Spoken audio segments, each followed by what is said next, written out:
de vous aimer.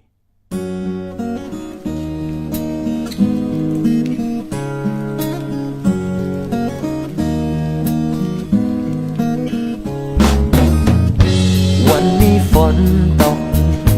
ไหลลงที่หน้าต่างเธอคิดถึงฉันบ้างไหม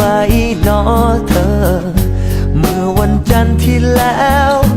สองเรายังได้เจอเธอส่งยิ้มมานั่งอยู่คนเดียวเลี้ยวมองที่หน้าต่าง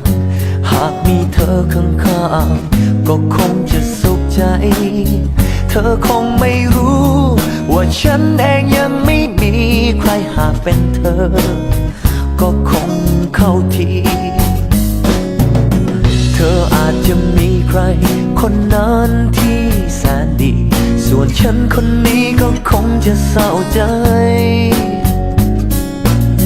เธออาจจะมีแฟนแล้วก็เป็นได้ก็ยังสงสัยยังอยากจะรู้หวังแค่เพียงเธอมีใจให้สักหน่อยเฝ้าตารอคอยเพียงเธอบอกรักมาสุขใจยิ่งนักที่ฉันได้เพียงแค่มองตากับเธอ